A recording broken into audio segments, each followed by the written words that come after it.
Welcome from Thai, Delhi-NCR. Wonderful to see you all here at Capital Connect 2025.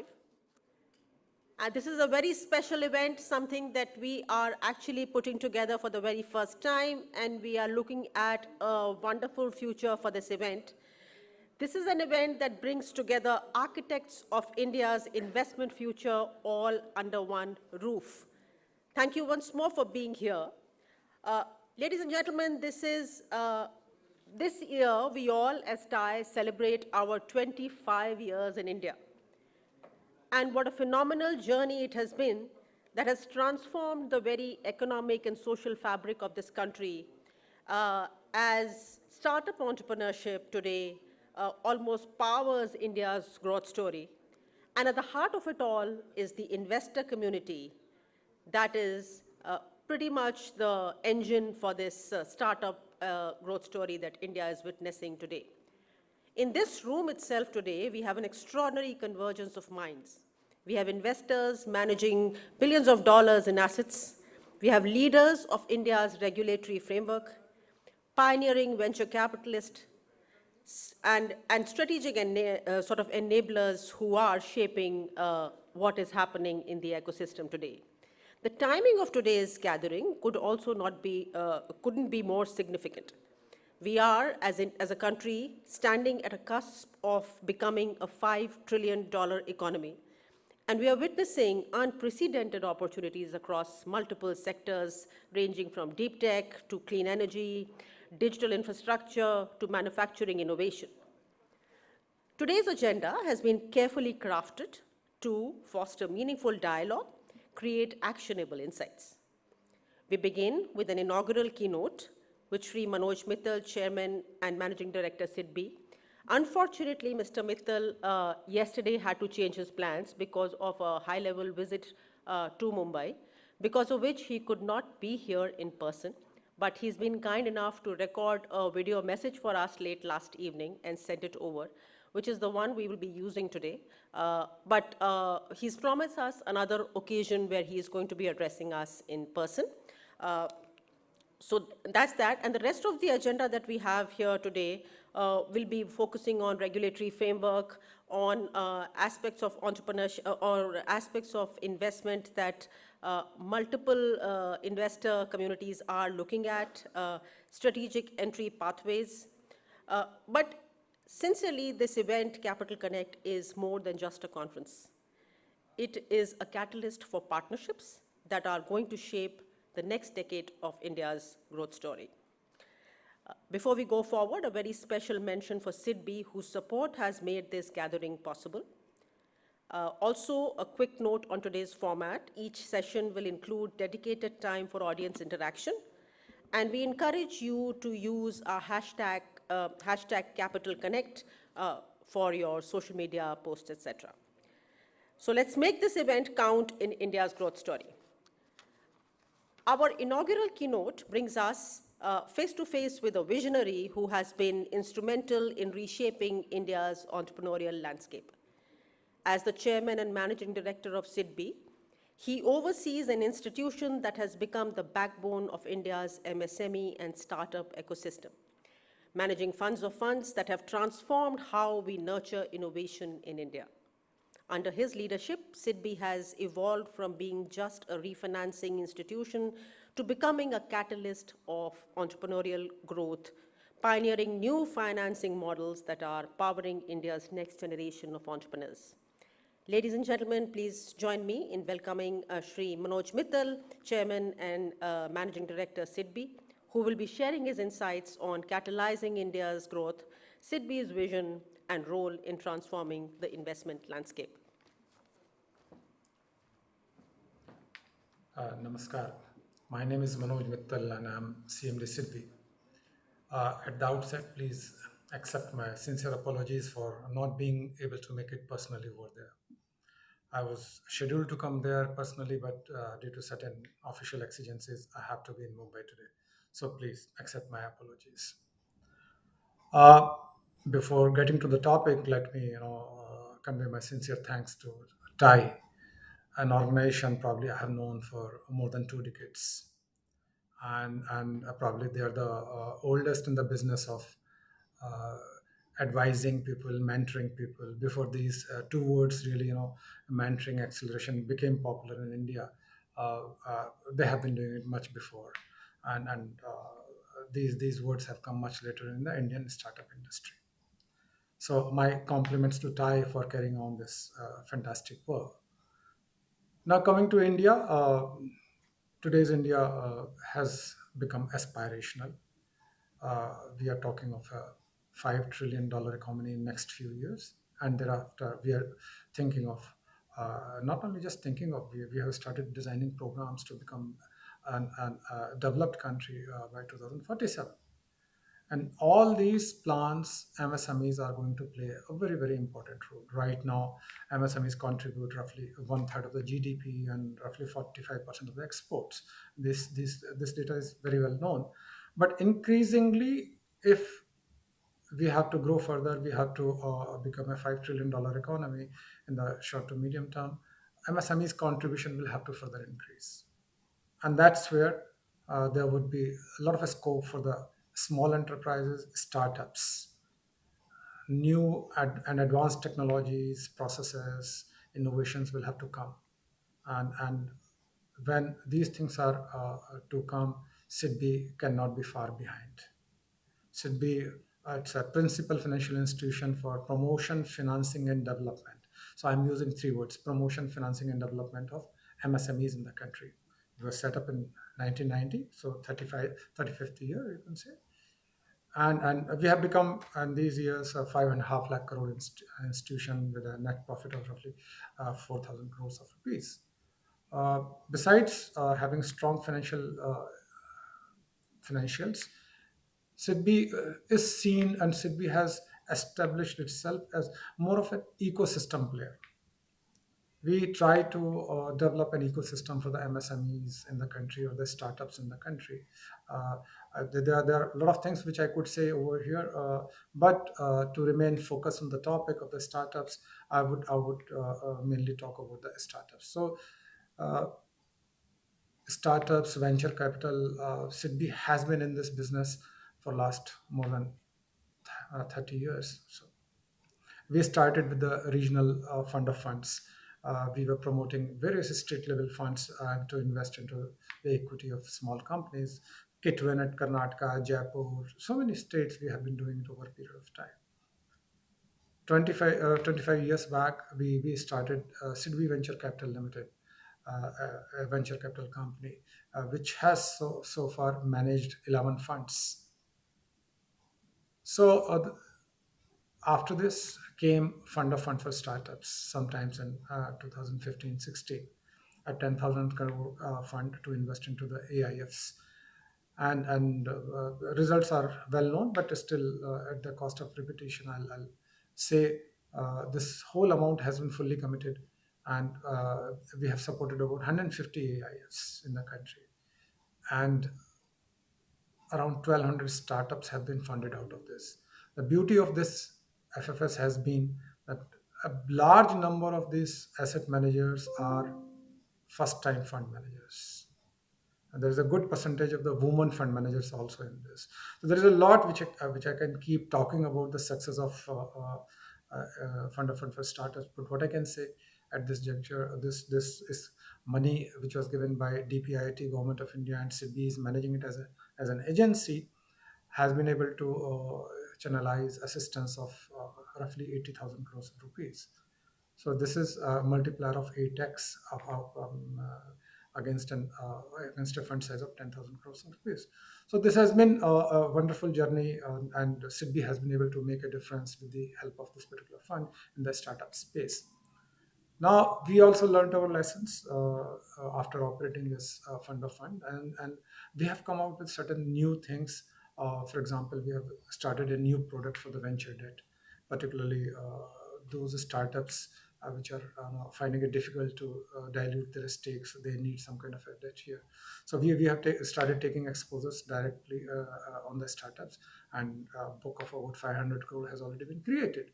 And in fact, not only we want to be near to the startups, and we have few months back we have started startup desk at Bangalore. A dedicated team has been created, and they are looking into the needs of the startups at Bangalore. And going forward, we have plans to provide assistance or open these kind of a startup desk in other parts of the country as well, gradually going. Not only this, after that, we are also getting into the seed stage funding also. So we have tied up with roughly more than 20 incubators all over the country, and we are placing a corpus with them. And through that, we are helping, we are reaching out to the incubators which need seed assistance. And this seed assistance is not in the form of a loan or a grant. We are investing into their equities. So this is something, we have already committed around 200 crores rupees for that. And money would not be a constraint if we have right kind of startups there. We are open to fund more and more startups through in their seed stage through the incubator route. So there is a lot which is going on, and if I can say right now, SIDBI has got the products right from seed stage to the growth stage companies, to the fund of funds, and in fact, much more than that when we come to the venture debt. So almost a full spectrum of startup financing space is being completed, being covered by SIDBI. Now, going forward, what are the plans? What are the things which we are going to do? I won't take a lot of time in that, but defense is such an area, such an exciting area to work with. It's not only a matter of the national pride, but also it's a good business opportunity. So we are working a lot with the startups in the space of defense. Space tech is another area we would be you would be hearing from us soon in that particular front. We are working with a lot of state level funds and trying to help them to join this startup ecosystem, and we are managing their funds as well. About 7 states have already joined hands with them. Green financing is something we are an accredited entity with the GCF. So a few projects have been planned, and AIF has also been supported in this area. So these are some of the areas which we would be focusing upon going forward. Export financing is something we are looking forward to have a boost, to give it a boost, to have thrust on this particular area. And another thing which we would be probably doing more is about the MSME IPOs. So there are plans to work on that, and to enter into this arena and help MSMEs to reach out to the MSME in a more responsible way, to reach out to markets and investors in a more responsible way. Now, while all this, what's the approach of SIDBI? How we are going to do it all? SIDBI being MSME development financial institution, I can say that we are going to have cluster approach. MSME resides in cluster. We are opening more and more branches. This year, we have already opened a lot of branches, and the number it has already reached is 123 branches SIDBI has reached. So going forward, we are going to have a cluster approach. In that cluster, we will be using power of aggregation. We would like MSMEs to come together as an asset class, as a pool, and they should collaborate, they should cooperate while they compete. So this is the way forward. In fact, we are going to support 100 MSME associations also, so that they can help MSMEs in coming together, collaborating while competing. So with this, I'll end my talk over here. And once again, I would like to compliment Tai for inviting me for this particular talk, and wish this TaiCon 25 a huge success. Thank you very much.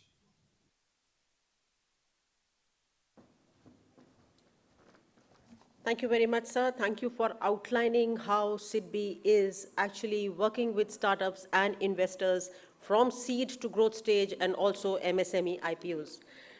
Ladies and gentlemen, building on these strategic insights, we now move on to a crucial session that will decode India's policy framework for investors. This distinguished panel will bring together regulatory experts, banking leaders, and legal luminaries who will provide practical guidance on navigating India's investment landscape.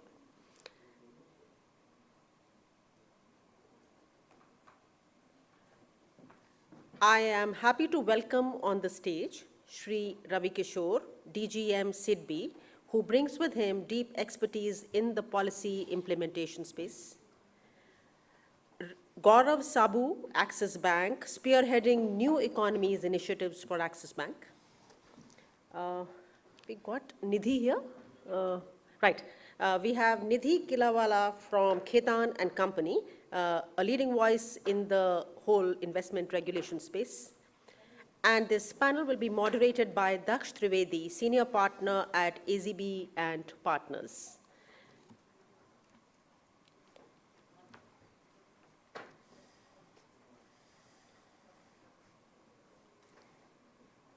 थोड़ा gap दे दो आप chairs के बीच में बहुत पास हो हाँ that should work. Yeah.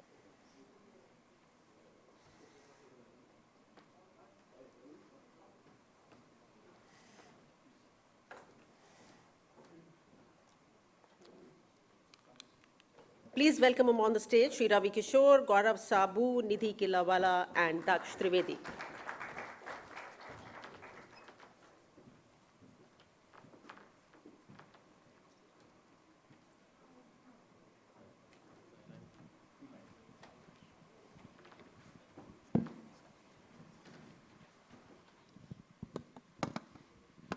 Thank you, Upasna, and good morning, everybody, to this session. I think we can just possibly start with a quick round of introductions, and you could say a few words about yourself.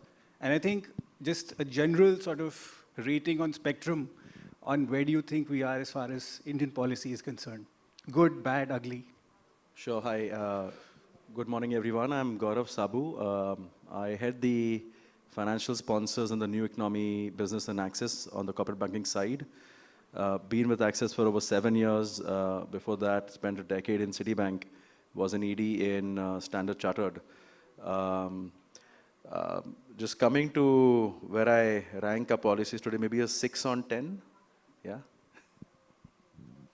Hi everyone, my name is Nidhi. I'm a partner at Khaitan and Company. I spend most of my time working with financial sponsors and portfolio companies or financial sponsors that are looking to raise capital. And so, pleasure to be here. Thank you for having me. I think I would rate our policy, I think it's all relative. And so given where we were versus where we are, I want to say we're inching closer and closer to the 7.5 mark. So I must interject and say that this is a very counterintuitive sort of a question for you and me because we're both legal professionals and I think our business comes from policy being complicated. So we really don't know where to stand on this. Hi, good morning and very warm good morning to you, all of you. I am Ravi Kishore from SIDBI, working as a Deputy General Manager. I have worked in various departments. 4 or 5 months back, I was heading this Gurugram branch office. This is the turf of my working area. So I'm really enjoying to be back in Gurugram again. Thank you for that. And policy, if I say, being a government organization, I will not rate it 6 or 7.5. It's my compulsion, and I believe we are at 9 out of 10. I will give. I think that's very, very encouraging to hear. Okay, so I think that, as, just to set the general theme for what we thought we could talk about today, I think everybody is pretty much aligned that India is on a great growth trajectory and good things are to come. But I think whenever this conversation happens, it's always followed by a but. What is sort of going wrong and what are the issues here?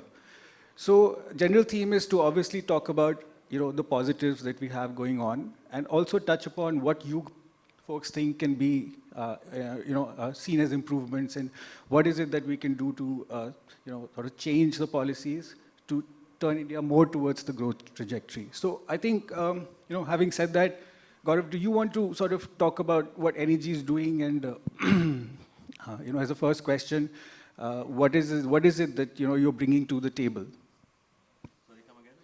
What is it that you're bringing to the table? What are the positives? What is it that you're working around? What is the role of NEG in the India's growth trajectory? And No, absolutely. No, thanks, Daksh. I think for us as an organization, and I think we were just talking, over coffee, the whole new age, new economy, startup tech ecosystem is a very big, important focus area. And what we're trying to do is come in as partners to help sustainably grow these companies. So we work in broadly like two vectors. On the investment side, we come in as LP investors into funds, PEs and VCs.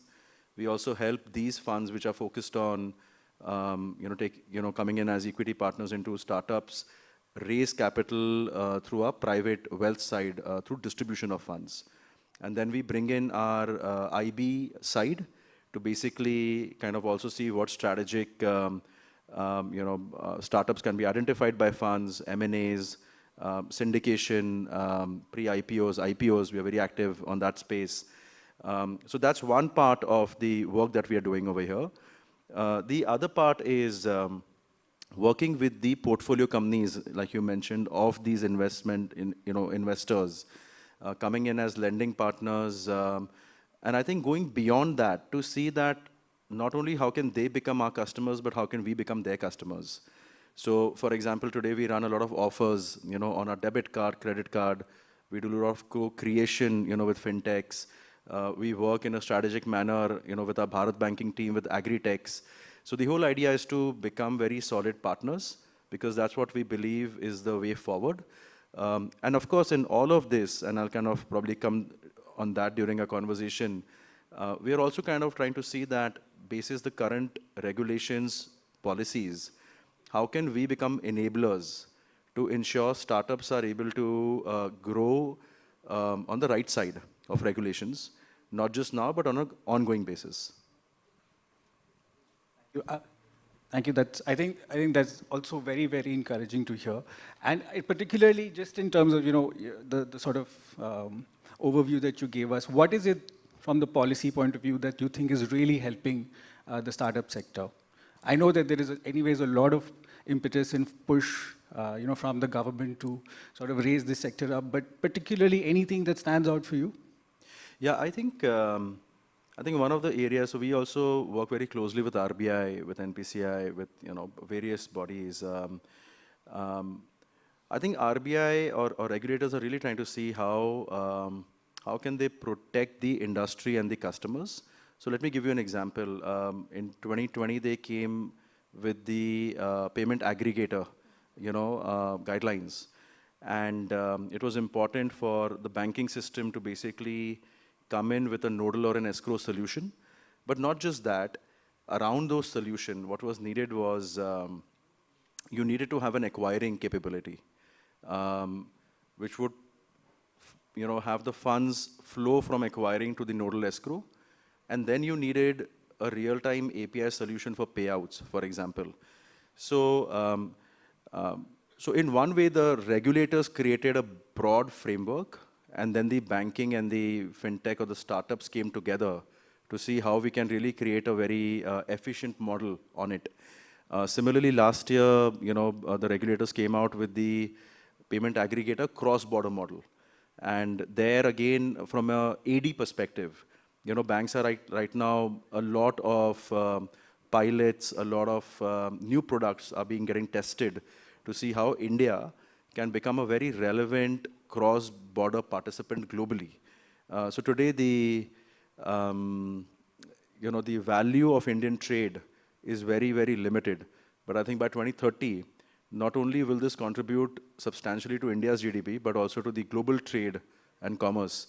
The other thing that we are seeing is, RBI is also wanting to have a cautious growth, if I can say so.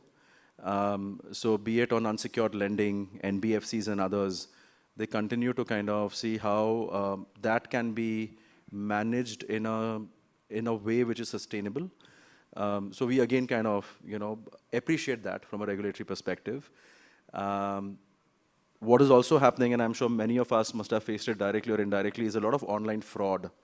And now with, a lot of startups and new age and digitization and mobile phone and smartphones, that's really becoming very prevalent.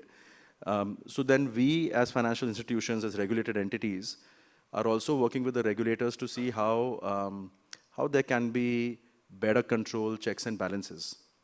So for example, banks do what we call as payment on behalf of POBO, which was earlier happening, say, through a single pool account. So if there is a player who acts as a payment on behalf of, they have multiple merchants, and it all gets pooled into one account, and from there a payout happens. So it used to become in a fraud or a non-compliant transaction very difficult to then trace the money back. But now, along with regulators, we are also kind of working to see how we can maybe have an individual escrow or get those players onto the bank's platform or use APIs in a manner where the audit trail is much more clear so that we can understand the whole flow, end-to-end of a transaction. So I think a lot of those things are happening. And I think also as the startup industry is growing, the startup industry is also playing a fiduciary role. So even if you look at payment aggregators, platforms, a lot of the money that is lying is not the company's money, but money of end users for merchant settlements. To again have a model to control these flows, to ensure the correct debits or credit, or control. So for example, Access also has an Access trustee. So we kind of mix or kind of bring that on as a layer onto the nodal or the non-operative accounts of these aggregators to ensure that the transactions are not, or the funds are not misused, or there is no opportunity to do that. So, so I think a lot of positives happening. Of course, one of the things that always a dilemma is that is the industry moving faster and the regulators catching up? Or is the regulator preempting and the industry following, right? And that's always the story. But I think it's not just the banks and the startups who are working hand to hand or hand in hand. The regulators we can see are kind of, it's like a tri-party thing. So that's good to do. And we are constantly kind of moving in that direction, yeah. Well, thank you. I think some of the points you raised, they were really, really important and at least very interesting for me. But I think, the dilemma that you talked about, there is another dilemma to that, which is the lawyer is interpreting the law faster than the regulator. So I think that's where we come in. And to you, I think just in terms of, your practice, Nidhi, are you sort of seeing people leverage the startup rules, the startup sector? Are you seeing a lot of registrations happening there and sort of the exemptions that are being given by the government? Are they being looked at very positively, or you think there's anything lacking there and something can be changed? No, thanks for that, Daksh. I think the startup rules and the registration and the benefits that are being accorded to, say, companies that are registering as startups are definitely hailed by the industry. We've seen, in fact, companies use these registrations to their advantage, especially when it comes to, certain relaxations that are available to these companies when they're raising capital from third-party investors. In those instances, the ease of certain processes, filings, and things like that go a really long way, especially at that sort of, early point in the company's journey. There are also relaxations around, things like the kind of instruments that can be issued by a company that is registered as a startup. There are relaxations around employee incentivization if you're registered as a startup, because otherwise under the Companies Act, founders cannot get ESOPs and things like that. So those are very, very real, tangible outcomes of your registration as a startup. Of course, there has been a lot of chatter in the industry around, the manner in which some of the tax exemptions that are available to these companies that are registered as startups are sort of playing themselves out exactly in the manner as was intended when they came out. And I think there could be some amount of improvisation there. But I think on the whole, generally, the entire startup registration and all the benefits that were to be accorded to a company registered as a startup, for the most part, I think are being looked at very, very positively. I think completely aligned with you over there. And if you have to just sort of mention a negative, I think one of the things that people are struggling with in the startup rules is, you lose your startup status as soon as you become a subsidiary. I think that's sort of a pain point that's come across, at least to me in my practice, by a number of people. But no, thank you for that. Mr. Kishore, I think we got an amazing welcome address from Mr. Mittal. So I will just sort of, give you the floor if you just want to continue from there and tell us, a little bit more in detail about, what SIDBI is doing, and particularly in the startup context. Thank you, Daksh. being the last speaker gives some advantages also and disadvantages also. Now, my chairman has already spoken about SIDBI. That was very difficult for me to take it further. But yes, startup, the word startup and these MSMEs, all the startups are technically MSMEs also, is very dear to all the SIDBIites. So if we say startup, we have since our inception, 1990, we are dealing with MSME sector and startup. We are born only with the intention of serving MSME sector. Startup, if we say the three products that my chairman has already mentioned regarding that FFS, this startup ecosystem in the country has got started on 16th of January 2016, when our Honorable Prime Minister has mentioned that day would be celebrated as National Startup Day. Entire ecosystem working towards developing the startup ecosystem. I was just discussing in the morning with some Thai colleagues. If we see the journey of this startup, since 2012 or 2016, there were hardly few numbers, hundreds if we can count. 300, if I remember correctly, it was 300. But right now, we have completed just 16th of January 2025, we have completed 9 years of this startup day, what our Honorable Prime Minister has given. Currently, you'd be surprised, the number is registered DPIT, what Madam was talking about, registration and everything. That is 1.57 lakh of startups are registered. And in this 9 years, I'm very proud, and we should all be very proud that we have given unicorns, that is more than 100, around 117, 120 unicorns we are having. And the success of FFS scheme, that what we are talking about, this scheme in the last 9 years has given 22 unicorns by itself only. Mobilizing capital of 81,000 crore for out of the total corpus of only 10,000 crore, that is 8-time multipliers, what we have already discussed. And the most important thing, the most important takeaway of that developing startup ecosystem is the collaboration what we have done among the LPs and people like you, investors, all people who are sitting here are investors. Collaboration with you, collaboration with industry association, collaboration with incubations and incubators, accelerators. That is the thing what we have done. But yes, still we are not done. We have not done enough. We have to catch up those 1.57 lakh who has been left out of that funding and mentorship kind of thing. Lot more to be done. But yes, we are working towards. Thank you. I did hear Mr. Mittal talk about venture debt, and I think somewhere down this conversation, I'll just come back to you on that one. That's a very interesting one. But Gaurav, just coming back, to Axis Bank, and what I understand is that Axis also comes in as an LP, and sort of wants to ride the wave of growth, etc. So how does that work? I mean, do you think that there is sort of like a push and pull, that you're also, on the banking side, and then you're coming in as an LP into sort of startups and investor funds? Yeah, no. So our philosophy to come in as LP investors is actually not wearing the hat of an investor. It is wearing a hat of partners. And I think to become more intimate and warm and have more commitment into the space is why we come in as LP investors. So the conversation we have is not around the IRR when we are coming into the fund, but in terms of their focus on which sectors, what we can develop there, and how we can be long-term collaborators in the growth of that sector and those portfolio companies. So we have come as LP investors into a lot of funds with this philosophy. But what happened is in December 23, to avoid evergreening, RBI came out with a regulation on basically the investments of REs into AIFs, where the AIFs does downstream investment to the debtor of the regulated entity.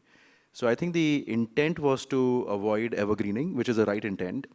But the collateral damage of that was, say a lot of players in the financial services, including banks, who were coming in as LP into funds, got restricted because there was some ambiguity. But then in March of 24, after December of 23, the first circular, RBI came out with a clarification stating that for equity investments, that's kept out of this, which is a good thing. So right now, banks for equity investments can come in as LP, investors. But the issue is in startups, a lot of the investment is through CCPS. Equity for voting rights to, for some part it may be there. So the hybrid model, there's still a gray around it.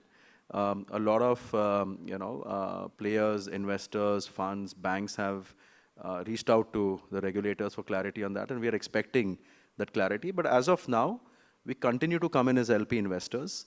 For equity, it is clear whether the company downstream is a debtor or not. But for non-equity, if it's a non-debtor company, then we do, kind of fulfill that capital call. So I think that's the stance most of the banks have taken at this point of time. Just also, what was being mentioned, one of the other things, that we as a bank are also doing is looking at having strong partnerships. So I'll just give you two examples. So LP is one way of partnership, but there are also other ways. So Next Bharat is a fund. Suzuki, has created this fund. It's going to, starting with 100 million, going to be around $1 billion. So we have signed an MOU to support MSMEs as part of that incubation, where we will come in as, debt and lending partners. So that's one example. The other is IFSCA in Gift City. So we have a large presence in Gift City. They have, in fact, last week just, launched their IFSCA FinTech Innovation Center, IFIC. So we are again, one of the partners over there. We'll be working very closely with Gift City and other players to help, startups come there, grow there, especially cross-border, play over there. So these are some areas that we are kind of, working on. Yes. Thank you. Nidhi, to you, just moving away from sort of the, the startup talk that we've been having, there is this Press Note 3 that we have, and I think just for the audience benefit, Press Note 3 is the rule released by the government, which essentially regulates investment by, I would just say China. I think that's the most relevant part, although it says neighboring countries to keep it very general and broad, but I think the focus there is China. So first question, are you seeing sort of traction on that, approvals coming for China, or it's still taking a lot of time? At least the cases that I have dealt with seem to be taking a long time to sort of process. And I would say broadly completely agree with that. I think it also depends on a number of factors. I think the most important one, or the two most important ones being the Indian company that is seeking this approval, what sector does it operate in? So if it is one of those automatic approval sectors, I think the time involved could potentially be lesser, and we've seen that play out in that fashion as well. But if it is in one of the more sensitive or say the approval route sectors, that's where we're seeing the ministry also take longer to process applications and potentially reject them even. What we're also seeing is a lot of time and say questions around the nature of the Chinese investor. And so if you are just a private investor, I think the questioning is kind of different. But if you are someone who has some kind of sovereign participation as well, then those approvals are becoming challenging, time consuming for sure, but challenging as well. Thank you. And again, just on the same theme in terms of what could be the problems from a regulatory landscape, what about our antitrust regulator, the CCI? CCI is, again, for the audience benefit, a body that controls, that there shouldn't be, sort of conglomeration of power in the hands of one entity. Market should be well diversified, etc. So they have rules that when you're doing mergers and acquisitions, of large companies in the same business segment, then you must come and take approval from us. And oftentimes they impose conditions on, on the merger, on sales, etc. So antitrust, any thoughts on that? Because at least quickly, I'll just say from my experience, they are very proactive. And I think unlike, what we've been used to seeing in a regulator, I think they're very interactive. So I think there are a lot of positives on that. Completely agree. And I think for us as an audience as well, right, I think what is very, very important is the recent introduction by the CCI of something called the deal value threshold. And the reason it's relevant for our ecosystem particularly is because, Daksh, like you rightly said, typically prior approval of the Competition Commission was required if the merger in question or the acquisition in question exceeds certain prescribed thresholds. Those thresholds were quite high. What started happening is, therefore, companies, new emerging companies or startups, like we like to call them, even raising, say, a growth round with very, very high valuations, were not meeting those thresholds. And that's when the regulator sort of realized that these are also companies that we need to look closely at and monitor whether there is any kind of concentration of power happening here. And just because the thresholds are defined a certain way shouldn't keep out the new age companies that otherwise raise at such high valuations from coming within the purview. So on the one hand, they introduced this sort of new regulation, if I could call it that, to bring more mergers and acquisitions within their fold. But with that, what they did is bring around a lot of streamlining and ease into the approval process. Because what they also did with that is now for a bit, this has been in vogue with the CCI, where the pre-filing consultation is something that the CCI highly encourages. So it's something you're basically doing before you even go in for the actual approval process, where you get like an informal sort of nod from the regulator. And more often than not, it sort of follows that same theme through the formal process as well. So that's something that investors and I would say the founder community is generally finding quite useful. The other thing that we're also seeing with the CCI is something called the green channel approval. Again, not everything needs a hyper detailed Form 1 filing. If you see that form itself, like it's so detailed, maybe that in itself is a process. And so what we're seeing with the green channel filing is, of course, that the details are presented, but if you can demonstrate that there are no real overlaps between the acquirer and the target, then this approval is the approval of the CCI is considered to be deemed to have been provided. And again, that was something a lot of mature jurisdictions all over the world have, but something India brought in. And if you see, most of the deemed approvals that have been done through the green channel route with the CCI have been with private equity or venture capital investors investing in new age companies. So it's been particularly useful for this ecosystem. Of course, there have been some instances of CCI sending notices later on questioning whether you actually legitimately were entitled to the benefit of the green channel approval. But again, I think those are far and few in between. For most part, the green channel has sort of achieved, I would say, what it set out to do, and very helpful for this ecosystem. Thank you. I think two lawyers almost agreeing on everything. This is certainly a good sign. Okay, Ravi, tell us, what do you think needs to change in terms of policy, so that SIDBI can do even better and contribute to the growth story? Any sort of top 2 or 3 items from a regulation perspective? I know there is a lot of, at least what I hear in terms of criticism, sort of delayed disbursements, the loan documentation being extremely sort of cumbersome, and the collateral piece, being sort of looked at very, very closely before any disbursements are made. So just if you want to add to that, or just want to talk about any other issues that you think could change. Daksh, you rightly mentioned about you have given the problem statement.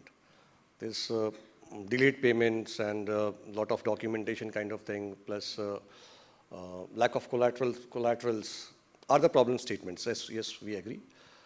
And there have been policy changes continuously being done by the central government. If I just name a few kind of thing, so everybody I think in the room must be knowing about TREDS. Trade Receivable E-Discounting Engine that was established long back in 2014, 15, I believe. Since in 2017, first TREDS platform was open, RXIL, Receivable Exchange of India Limited, that was in partnership with SIDBI and National Stock Exchange. And two more exchanges were opened, M1 Exchange and InvoiceMart. Right now, these exchanges, yes, I agree.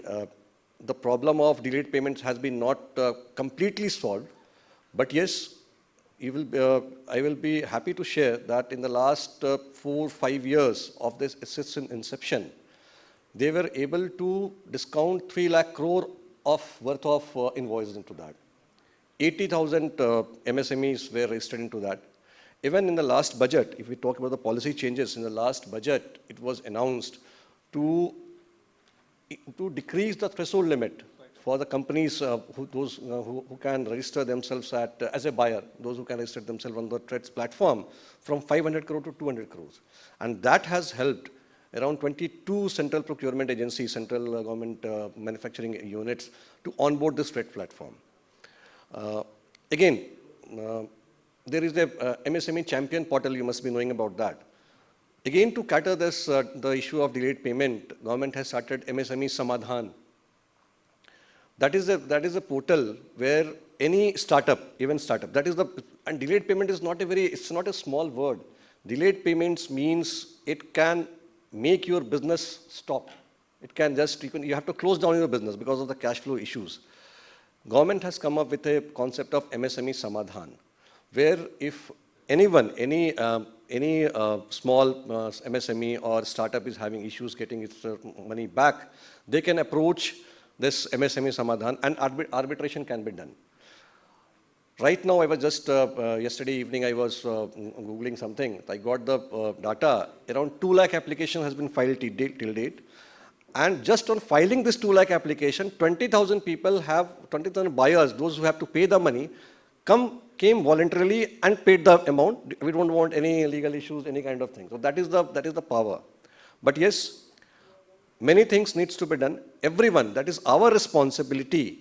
In addition to the policy changes, what is being brought in, that is our responsibility to make all these big units understand that they should be entering into this kind of platform, TREDS platform or RXIL platform, M1 exchange, any of the exchanges, so that the issue of delayed payments can be resolved.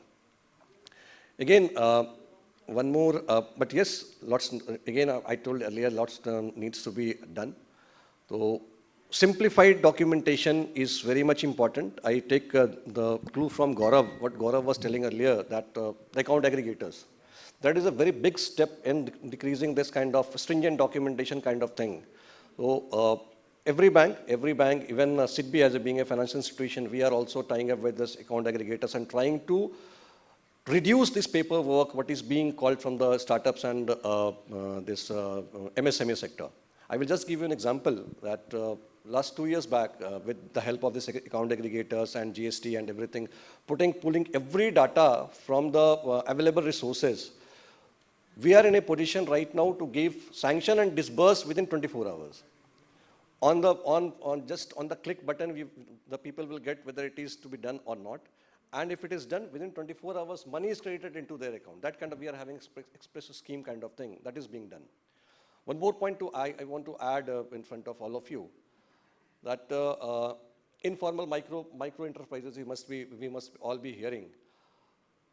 Government, Ministry of MSME has started an initiative that to bring all these IMEs kind of entities into the formal channel.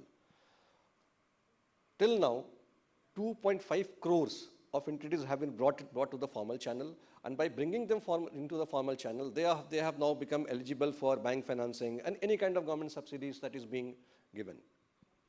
So, जो आपने आखिरी सवाल पूछा, what kind of changes, what kind of things I would be looking for. So, from startup perspective, I believe we have to expand the whatever mechanisms currently we are having for FFS and venture debt. Venture debt, you also mentioned venture debt. We have to expand that mechanism.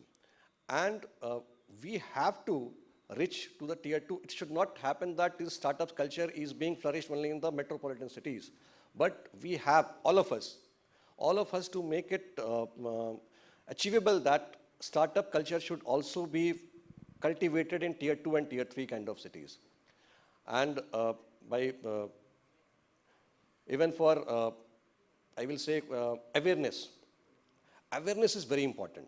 Policy, MSME Samadhan I talked about. Whenever we discuss with MSME, whether you know there are mechanisms from where you can get your money back from your buyers within a 45 days of time. But many people are not aware about that. Awareness campaigns, workshops are very much required to create all the changes what is being done by the government. And I believe this kind of Capital Connect kind of events and many more events will help spread this knowledge about whatever schemes are available, whatever policies are available, and even if this stages can also act as an getting some ideas what kind of changes we as an industry expecting for the entire ecosystem. Thank you. I couldn't agree more. I think awareness is very, very critical.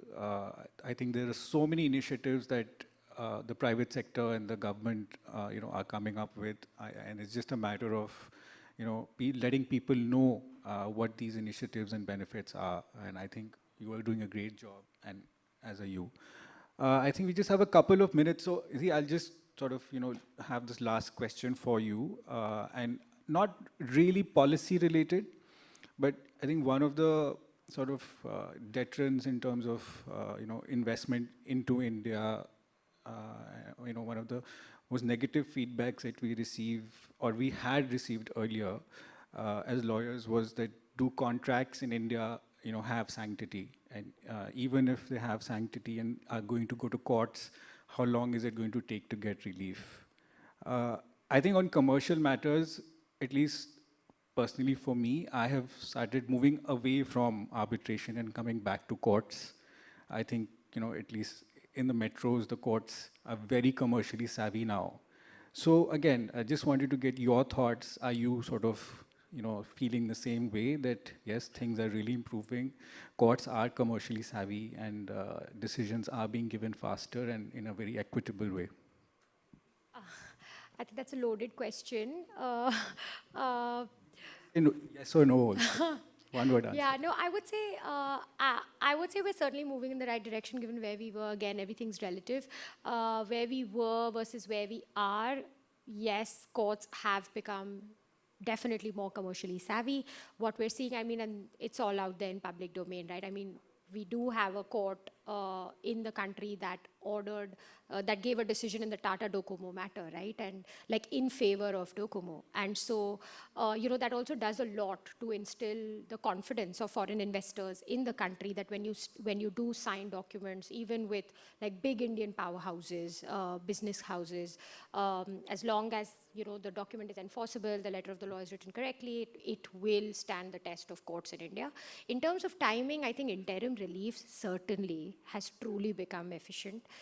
You're seeing that even in cases and contracts that Daksh mentions, where some people are still sort of going with arbitration, they're still leaving interim relief open as a forum where they'd like to approach Indian courts, which means that I think they're still seeing like efficient remedy come through as well.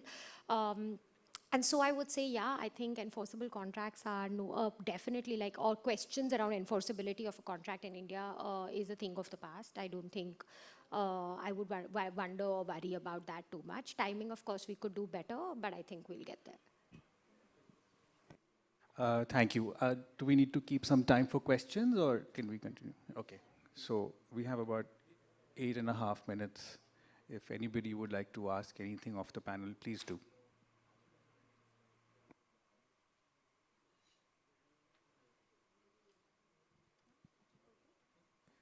So maybe let me kind of close on a positive note, though I gave a certain score to start with.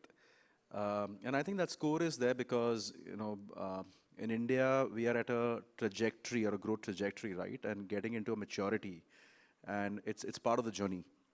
But I think one thing that we are observing from a regulatory perspective is this openness to listen, consider, discuss the best way forward, and move ahead. And we see that, for example, with SEBI, when we are kind of taking companies to ringing the bell for listing, I think SEBI has been very open to express what are the things they want to look at, what is the feedback coming from the market. And that is one of the reasons why we have seen this resurgence of tech IPOs in FY25 and more so coming forward. We also see that, especially working with global Ps and VCs, You know, we have FEMA, we have RBI, we have SEBI, now we have IFSCA in GIFT City. But there is, again, an intent to align, because there were also contradictory regulations in some of them. Partly paid shares, for example, you know, which got resolved with an advocacy body we were part of. So I think more positives, more confident moving forward. And I think with that, I'm sure that the whole ecosystem will only grow forward, yeah. So do you want to revise your score? No, still 6, but confident of going to 7, 7.5 very soon. Okay. I have the most positive person sitting next to me. Sorry, Nidhi, you want to say something? Yeah, no, I was just saying, I think that's a great point, because especially if you see what's happened in, say, just 24, calendar year 24, right? We've had so many companies go on to list, which one considers new age emerging companies. And now what you're also seeing is this influx, the ghar vapsi of the Indian startups, who the flipping back, and you see regulation followed that, because until now there was a very commonly accepted conversation around, yeah, we're Delaware incorporated or we're Singapore incorporated, but all our ops are in India. So वैसे हम Indian company है, but you know, you're headquartered outside India, and that's where you did all the capital raising. And now they're all looking to come back and then go on to list on the Indian stock exchanges. You'll see that Indian NCLT, which is the tribunal that is responsible for granting this cross-border merger approval, was one of the first few, judicial or quasi-judicial bodies to actually come through world over. So Singapore, for example, where some of these startups were registered, did not allow a Singapore company to merge with an offshore company. It's when India started doing it for Delaware and India co-structures that Singapore kind of realized that, hey, we need to get on with it. And then they allowed it, which is why you see folks like Pine Labs, et cetera, trying to come back now. So it's very interesting. We've not just been like, leaders in doing what we're doing with all our regulation locally, but it's also helped to guide some of the other regulators outside India look at maybe there's a thing or two to learn to facilitate better sort of ecosystem management. I think to that, it is in my practice, I'm seeing all the holdco structures that were offshored earlier, flipping back into India. So I think that again goes to the fact that people are confident about the regulatory landscape over here. Raviji, any last thoughts, anything you'd like to say? You don't want to revise your score. I think it's 9 only. I'm very happy that theory of induction is working here. They are now coming towards me from 6 to 7.5. That is a positive thing I will take. Thank you.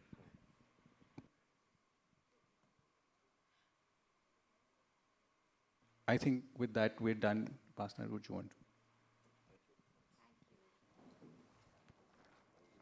Thank you very much, panelists. That was a very, very, ending on a very positive note. It is wonderful, picture. It is wonderful to see the kind of optimism and openness amongst the regulators, and even better to hear about how other regulators are also so open. I think we are really, really on a path to far more success as far as capital inflow and startup ecosystem is concerned. Thank you very much. Daksh, thank you, Ravi, thank you, Gaurav, and thank you, Nidhi. So we now turn our attention to where these opportunities come alive. India's high growth sectors. Our next panel brings together distinguished investors, ecosystem enablers.